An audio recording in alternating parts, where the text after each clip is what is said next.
নমস্কার, বাংলা সেরা গল্পে সবাইকে জানাই স্বাগত। শুরু করছি আজকের গল্প। পড়ে শোনাচ্ছি সমরেশ বসুর লেখা নিষিদ্ধ পল্লী গৃহে গমন গল্পটির শেষ পর্ব।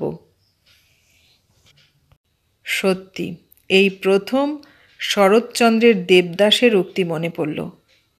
এ কোন হতভাগা জায়গায় নিয়ে এলে চুনিলাল? সেই মুহূর্তেই পর্দা সরে গেল। দেখা দিলেন এক রমণী।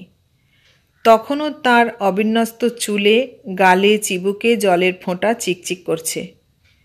টুপিয়ে পড়ছে তার কোনো রকমে জড়িয়ে আসা বাসন্তী রঙের লাল পাড় শাড়ির বুকের ওপর।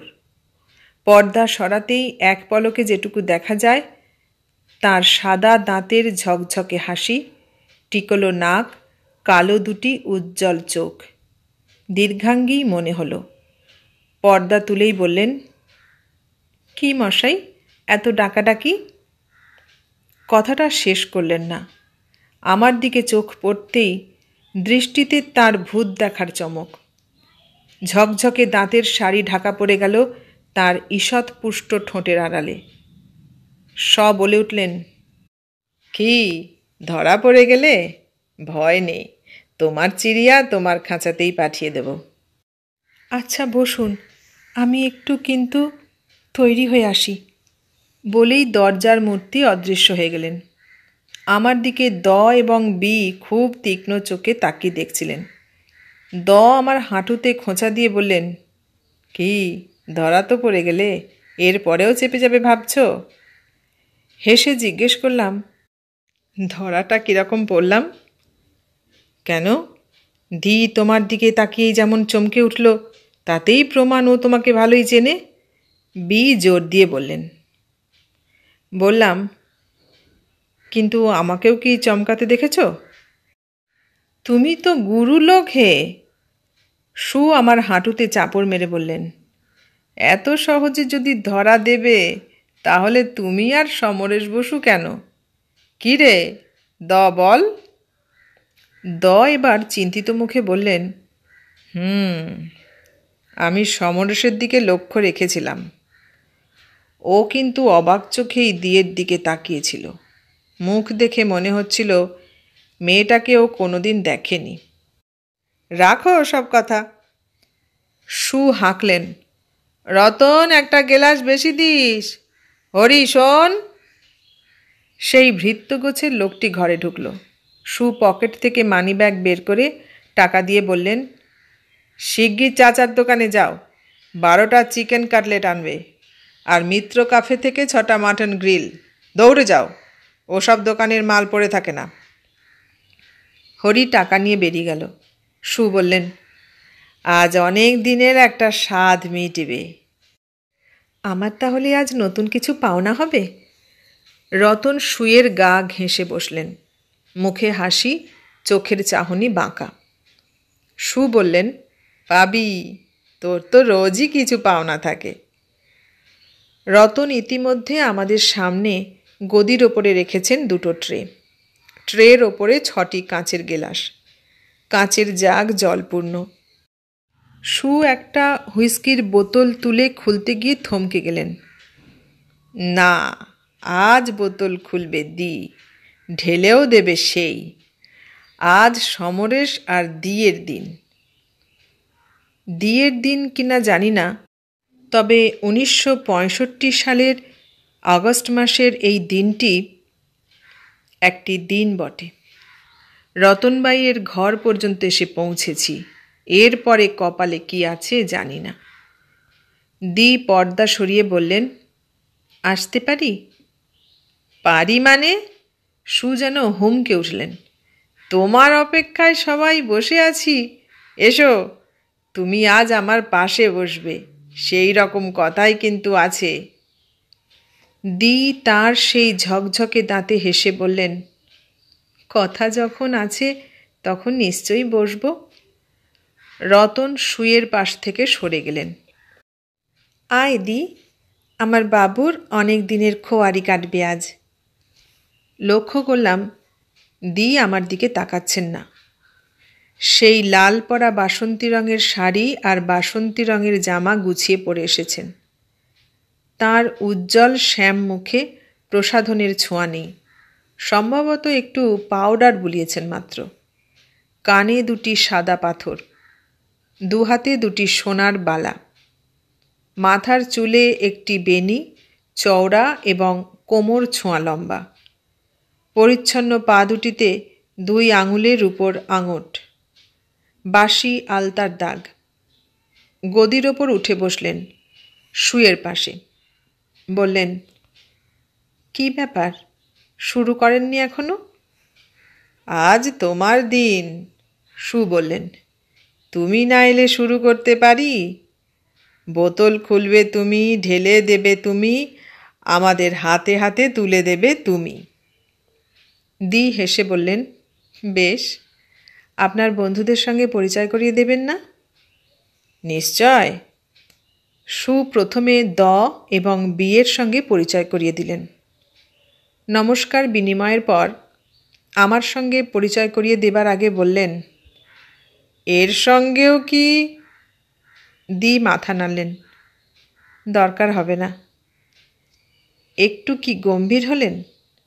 নিঃশ্বাস পড়ল কি একটা? মাথা নিচু করে বোতলের মুখ খুললেন, গেলাসে গেলাসে ঢাললেন, জল মেশালেন এবং তারপর শুয়ের দিকে তাকিয়ে বললেন, আপনার কাছে হেরে গেছি। আজ আপনার কথা আমাকে রাখতেই হচ্ছে। হ্যাঁ, এবার তাহলে বুঝেছ আমি পারি? শু দিয়ের কাঁধে হাত দিলেন।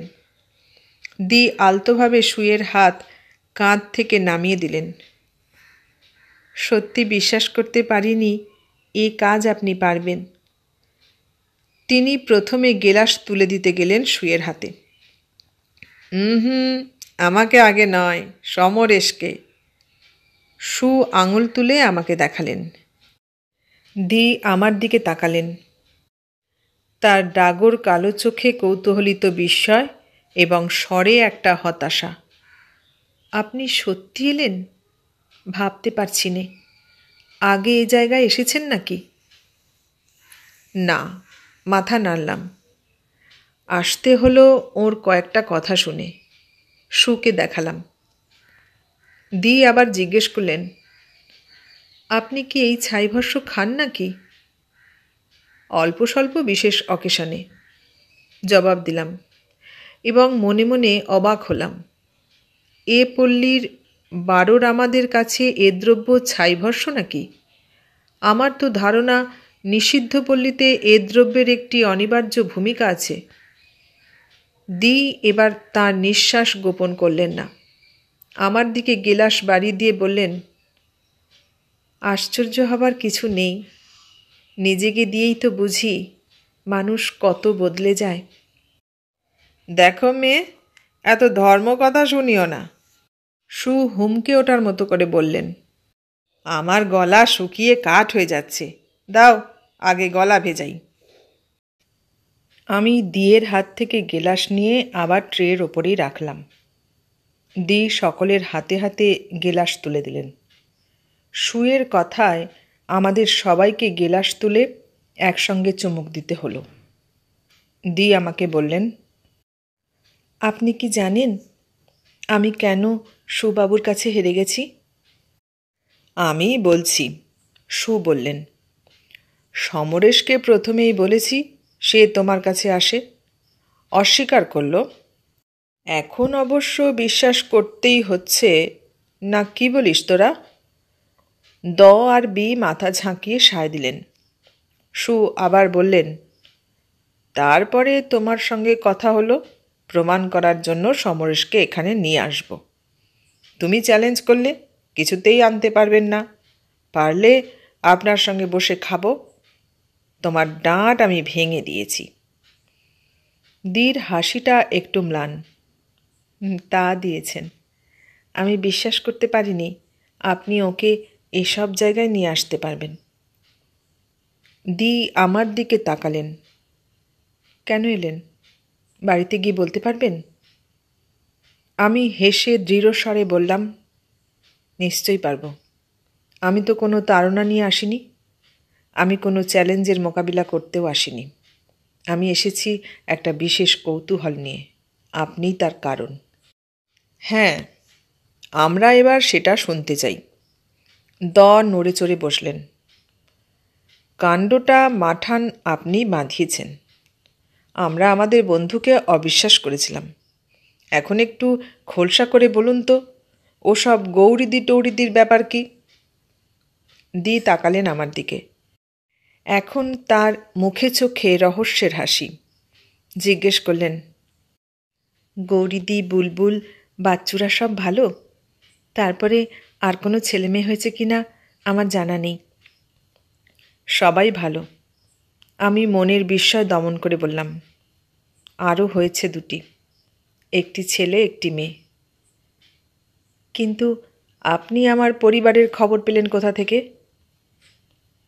হাসলেন। ভয় নেই, আমি গুপ্তচর নই। এসেছেন যখন সব কথাই বলবো।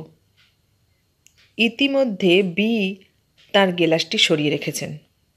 ও দ্রব্যে তার রুচি নেই। মাথা নিচু করে বসেছিলেন। হাঁকলেন, মাথা খাও, মুখ খোলো, আমার দম আটকে আসছে। হাসলেন, তাকালেন আমার দিকে।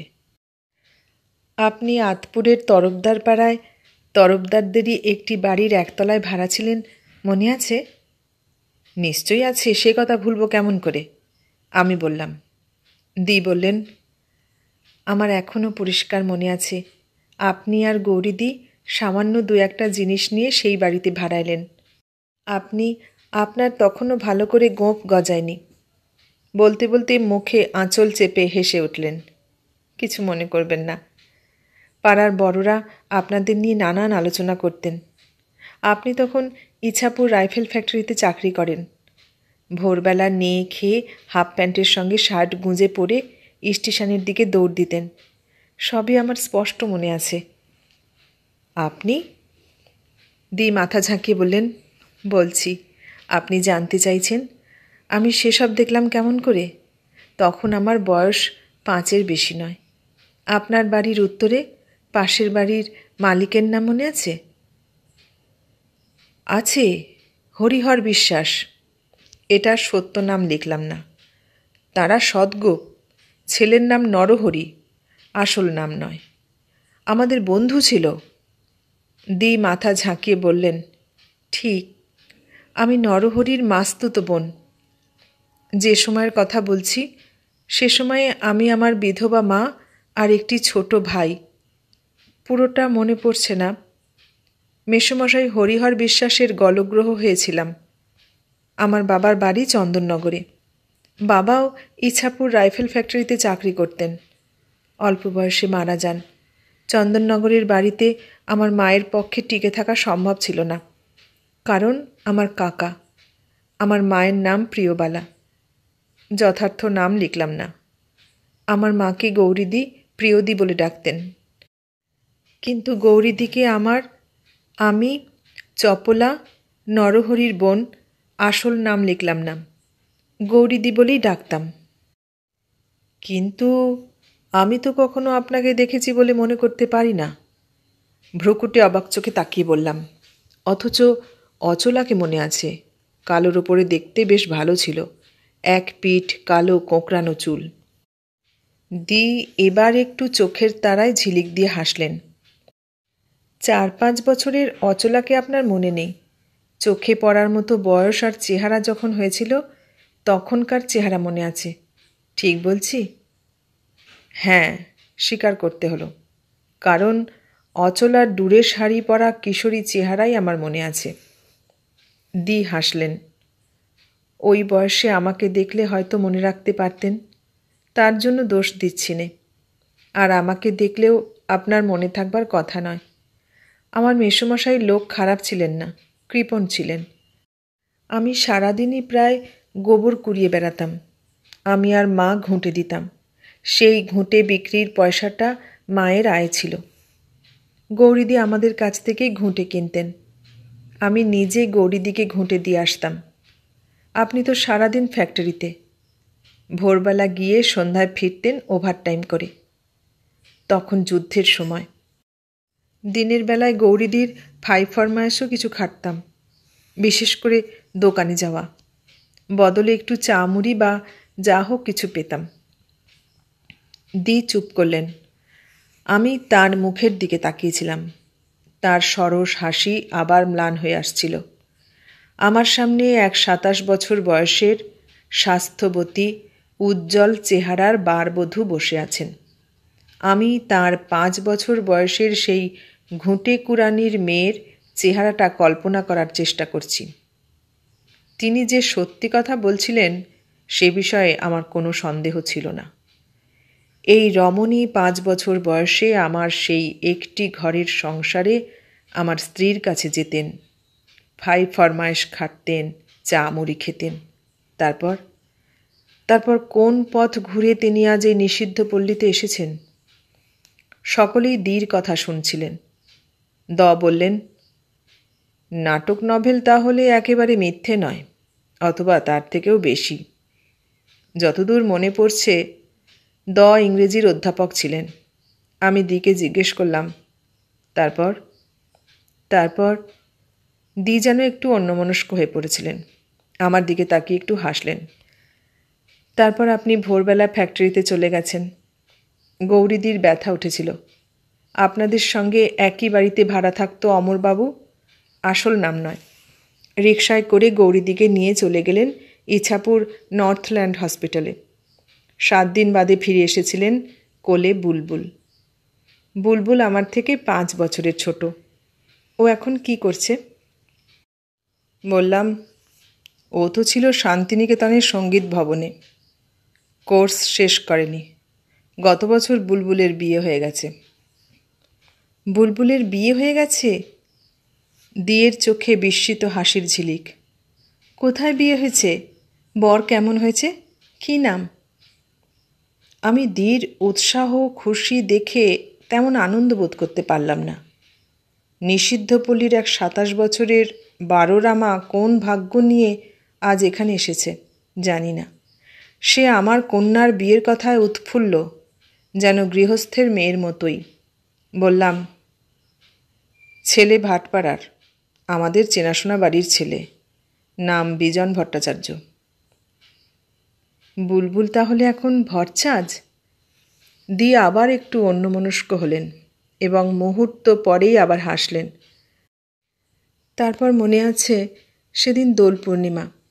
বুলবুলের থেকে ঠিক 2 বছর পরে দোল পূর্ণিমার দিন রাত্রি বোধহয় 10টা নাগাদ বাচ্চু হয়েছিল। পরের দিন সকালবেলা দেখতে গেছিলাম। বাচ্চুর জন্য গৌরীদিকে হাসপাতাল যেতে হয়নি। ওহ, কি বড় মাথা, তাই না? বাচ্চুর মাথাটা মস্ত বড় হয়েছিল। মতিমাসি সঠিক নাম নয়, সারা রাত্রি গৌরীদির কাছে ছিলেন। গৌরীদিকে বাচ্চু খুব কষ্ট দিয়েছিল। মতিমাসি আমাদের বাড়ি এসে গল্প করেছিলেন। আপনার পা ধোয়া জল খাবার পরে নাকি বাচ্চু হয়েছিল। নিজেকে সামলাতে পারলেন না। আমাকে শ্যালক সম্বোধন করে ঝেঁঝে বললেন, তুমি সমরেশ বসু জেলখাটা কমিউনিস্ট, ওরকম একটা ফিউডাল ব্যাপার করতে লজ্জা করেনি? গৌরীকে তুমি পা ধোয়া জল খাইয়েছ? কথাটা হয়তো বিশ্বাস করবে না, আমি নিরুপায় ছিলাম। বিব্রত হেসে বললাম, ব্যাপারটা একেবারেই গ্রাম্য। গৌরীর কষ্ট দেখে আমি ভীষণ উদ্বেগ বোধ করছিলাম। তখন ওই মতিমাসি মহিলা একটা পাথরের বাটিতে জল এনে আমাকে বললেন, বাবা, তোমার পা ডুবিয়ে দাও এই জলে, গৌরী মায়ের তা না হলে খালাস হবে না। আমি ঘোরতর আপত্তি করছিলাম। তখন গৌরী নিজেই বলেছিল, তাই দাও, ওতে আমার কষ্ট কমবে। বাধ্য হয়ে পায়ের একটা আঙুল জলে ছুঁয়ে দিয়েছিলাম। দি বললেন, ঠিকই করেছিলেন। স্বামীর পা ধোয়া জল তো খেতেই পারেন। স্বামীরাও কি স্ত্রীর পা ধোয়া জল খান না? দিয়ের মুখে রহস্যের হাসি। আমরা সবাই তার মুখের দিকে অবাক জিজ্ঞাসু চোখে তাকিয়েছিলাম। হঠাৎ দিয়ের কাঁধে একটি চাপড় মারলেন। দারুণ বলেছ কথাটা। আমরা সবাই বউয়ের পা ধোয়া জল খাই। এরা এসব বুঝবে না। আমি তখন অন্য কথা ভাবছিলাম। দি বললেন সুকে, দয়া করে আমাকে ওরকম মারবেন না। এটা কি মার হলো নাকি? সু হুমকে বললেন, তোমাকে সাবাস দিলাম। আসলে তুমি যাও না তোমার গায়ে আমি হাত দিই। দি বললেন, যা বোঝেন, বেশি আদর সাবাস বাহবা সহ্য হয় না। কিছু কথা বাকি থেকে যাচ্ছে। আমি দিয়ের দিকে তাকিয়ে বললাম। দি তাকালেন আমার দিকে। তিনি এবং সু ভালো মাত্রাতেই হুইস্কি নিচ্ছিলেন। দি হাসলেন। জানি কি জানতে চাইছেন। বাচ্চুর জন্মের কয়েক মাস পরেই আমরা চন্দননগরের বাড়িতে ফিরে যাই।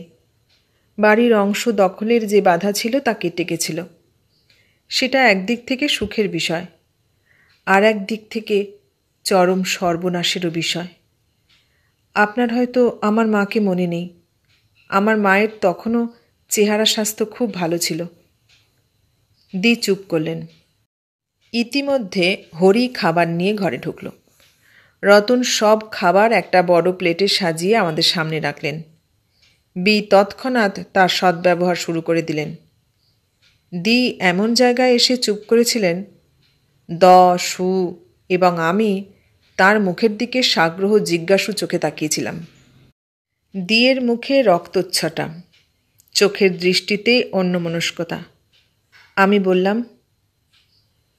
তারপরের ঘটনা জানতে খুব ইচ্ছে করছে, কিন্তু অসুবিধে থাকলে আপনার কষ্ট হলে বলবেন না। আপনাকে এসব না বলারই বা কী আছে? দি ম্লান হাসলেন।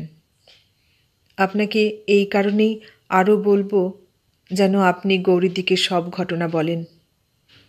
বাবার বাড়ির অংশ আমরা ফিরে পেয়েছিলাম, কিন্তু পেট চলবে কেমন করে? সেটা বড় দুঃসময়। সেই দুঃসময়ে আমার বাবার এক বন্ধু আমাদের বাড়ি যাতায়াত শুরু করেছিলেন। আমাকে স্কুলে ভর্তি করা হয়েছিল। তখন আমার 8 বছর বয়স।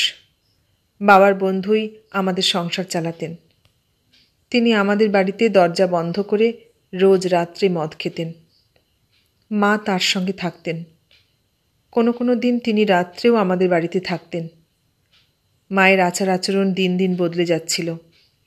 মাকে মাতাল হতে দেখতাম। বাবার বন্ধুর সঙ্গে মায়ের ঝগড়া বিবাদও হতো। কারণ দি এক মুহূর্তের জন্য থামলেন, পরে গেলাসে দীর্ঘ চুমুক দিলেন।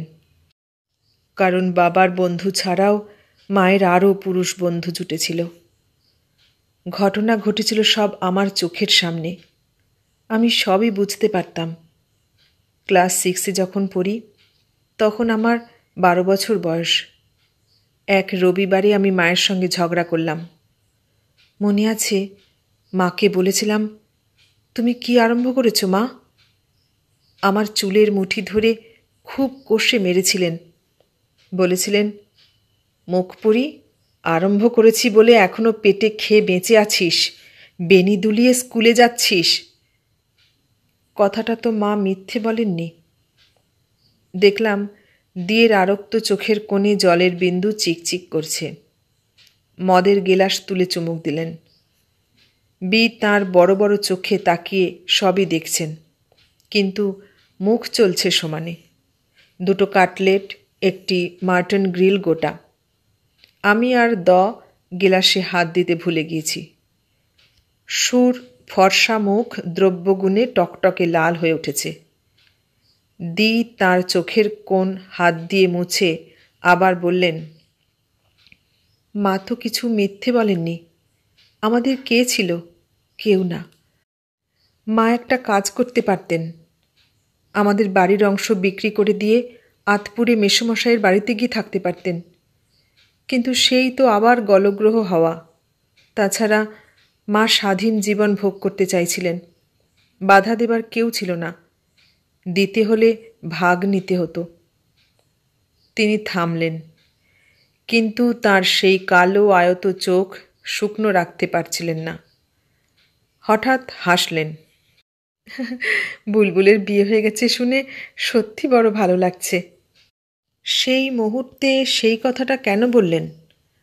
আমার বুকে তীক্ষ্ণ হয়ে বাজল। আমি কুণ্ঠিত হয়ে জিজ্ঞাসা করলাম, আপনার বিয়ে হয়েছিল? না। দি মাথা নাড়লেন। আমার ভাগ্য ঠিক হয়ে গেছিল। বিয়ে আমার হয়নি। তখন সবে ক্লাস 8-এ উঠেছি। ফ্রক ছেড়ে শাড়ি ধরেছি। শীতকাল। মায়ের এক পুরুষ বন্ধু আমাকে আর মাকে বেড়াতে নিয়ে গেলেন তাঁর এক বন্ধুর বাগান বাড়িতে। আসলে সেই দিনটি ছিল আমার বলির দিন। বারুইপুরের সেই বাগান বাড়িতে আমার বলির হাঁড়ি কাঠ তৈরি করেই রাখা ছিল। আমার মায়েরও হাত ছিল তাতে। তখন জানতে পারিনি, কিছু বুঝতে পারিনি। দিয়ের স্বর রুদ্ধ হয়ে গেল। দেখলাম তার চোখের জল গাল বেয়ে গলায় নামছে। ঠোঁটে ঠোঁট টিপে আছেন। আমি দয়ের দিকে অসহায় চোখে তাকালাম।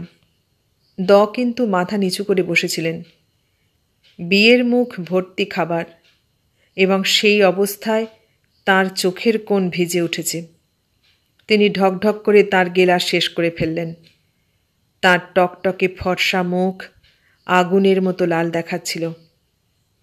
আমি দিকে বললাম, থাক, আর বলার দরকার নেই। না, শুরু যখন করেছি শেষটুকু বলি। দি চোখের জল না মুছে গেলাসে চুমুক দিলেন। সেই বাগান বাড়ির মালিক আমাকে শরবত খেতে দিয়েছিলেন।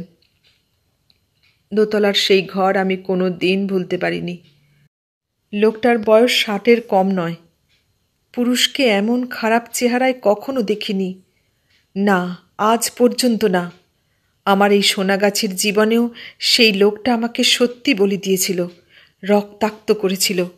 আর দীর স্বর ডুবে যাচ্ছিল। তবু তিনি বললেন, নিজের দুহাত দিয়ে দেখিয়ে।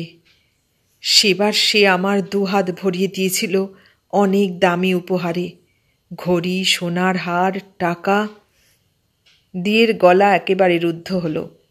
নিজের হাতে বোতলের মুখ খুলে গেলাসে হুইস্কি ঢাললেন, জল মেশালেন, চুমুক দিলেন গভীর দীর্ঘ। ঘরের মধ্যে স্তব্ধতা। পাখা ঘুরছে মাথার উপরে। একটা শব্দ হচ্ছে খচখচ করে। দি আঁচল দিয়ে মুখ মুছলেন আর হাসলেন, এক অসামান্য হাসি যা বুকে ছুরির মতো বিঁধিয়ে দেয়। দ চিরকালই হাসি খুশি মানুষ। ব্যঙ্গ বিদ্রুপে ক্ষুরধার তাঁর কথাও লেখনি। বললেন, মনে হচ্ছে সমস্ত পুরুষ জাতির অপরাধ নিয়ে বসে আছি। আমি বলবো না আমার আজকের দিনটা সার্থক, কিন্তু সমরেশ, তোমার জীবন সার্থক এই কারণে এমন অভূতপূর্ব বাস্তব ঘটনা তোমাকে ঘিরে ঘটল। মনে রেখো। মনে রাখবার মতো ঘটনা কি এটা? দি সেই রকম হেসে বললেন, এরকম তো কত ঘটছে। তবে আপনি কিন্তু গৌরীদিকে সব কথা বলবেন। আর একটা কথা জিজ্ঞাসা করব, ইচ্ছে হলে জবাব দেবেন। আমি দিয়ের মুখের দিকে তাকালাম। তিনি আগের হাসি ফিরিয়ে আনবার চেষ্টা করছেন। দি বললেন, আপনার একটা গল্প পড়েছি, আমি করে লেখা। গল্পটার নাম প্রাণ পিপাসা। ঘটনাটা কি কাল্পনিক? আমি আমার বিমর্ষতার মধ্যে সচকিত হয়ে প্রাণ পিপাসা খুঁজলাম, পেলাম। এক বর্ষার রাত্রের গল্প। এক হতভাগ্য মৃত বন্ধুর সঞ্চিত সামান্য অর্থ লেখক তার বাড়িতে ফিরিয়ে দিতে যাচ্ছিল। শিল্পাঞ্চল। ঘটনাক্রমে সে এক দরিদ্র হতভাগা দেহোপজীবিনীর ঘরে উঠেছিল। মেয়েটির মুখে বসন্তের দাগ ছিল। স্বাস্থ্য, চেহারা, ঘরের ছবি সবই যেন দুর্ভাগ্যতাড়িত দারিদ্র্য লাঞ্ছিত। লেখকের মৃত বন্ধু বলে যায়নি তার পুঁটুলিটা যেন বাড়িতে ফিরিয়ে দেওয়া হয়। তারা দুজনেই ছিল ছন্নছাড়া ক্ষুধার্ত। বর্ষার রাত্রে সেই দেহোপজীবিনী মেয়েটির টালির চাল দিয়ে জল পড়ে বিছানা ভিজে যাচ্ছিল। মেয়েটি সেটা সরিয়ে এনে লেখককে শুতে দিয়েছিল। সেই মেয়েটির মুখের দিকে তাকিয়ে লেখকের মনে হয়েছিল সে উপবাসী। রাত্রি বাস করে সকালে চলে যাবার সময় বন্ধুর পুঁটুলিটি মেয়েটিকে দিয়ে চলে গিয়েছিল। দয়া করে নয়, মেয়েটির সহনশীলতা, মনুষ্যত্ববোধ তাকে উদ্বুদ্ধ করেছিল, কারণ সে লেখকের কাছ থেকে পয়সা প্রত্যাশা করেনি। এক বৃষ্টি ভেজা হতভাগাকে ঘরে ডেকে আশ্রয় দিয়েছিল। সত্যি কি সেই ঘটনা? আমার চোখের সামনে বসন্তের দাগ ভরা মুখ, বোঁচা নাক, উপবাসী গরুর মতো দুটি চোখ ভাসছে। বললাম, ধোকে কি নিউ পার ইমারত নেহি বানতে।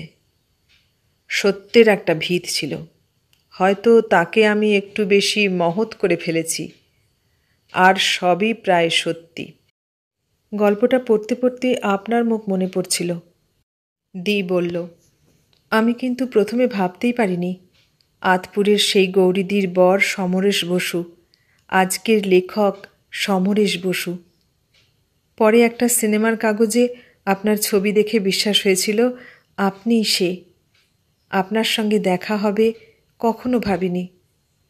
এসব পাড়ায় একটা ব্যাপার কি জানেন, আপনাদের মতো কেউ এলে আমাদের মধ্যে জানাজানি হয়ে যায়। সু এবার গা ঝাড়া দিয়ে বসলেন। তাহলে আমার পাওনাটা? আপনার পাওনা তো মেটাচ্ছি, দি হেসে বললেন। ওকে আনতে পারলে আপনার সঙ্গে বসে খাবো, কথা দিয়েছিলাম, এই তো খাচ্ছি। সু বললেন, তবে তুমি আজকের আনন্দটা মাটি করে দিলে। কিন্তু তার জন্যে আমার দুঃখ নেই। সমরেশের জন্য একটা লাভ হলো, তোমার কথা শোনা। তাতে অবশ্য আমার বিবেক বদলাবে না, আমি যা তাই থাকব। নিশ্চয়ই থাকবেন। দিয়ের চোখে হাসির ঝিলিক। না হলে আমরা বাঁচব কেমন করে? দি আমার দিকে তাকালেন। হাসতে পারলাম না। দয়ের কথাগুলো মনে পড়ল, মুখ নিচু হয়ে গেল। আমার স্ত্রীকে সব ঘটনাই বলেছিলাম এবং অবাক হয়েছিলাম। দিয়ের মায়ের ঘটনা তিনি আতপুরে থাকতেই জেনেছিলেন। আমাকে বলবার কোনো কারণ বা প্রয়োজন ছিল না। পাঠক পাঠিকাদের জ্ঞাতার্থে জানাই, আমার সঙ্গে দেখা হবার 3 বছরের মধ্যেই দি এক ভদ্রলোককে বিয়ে করেন।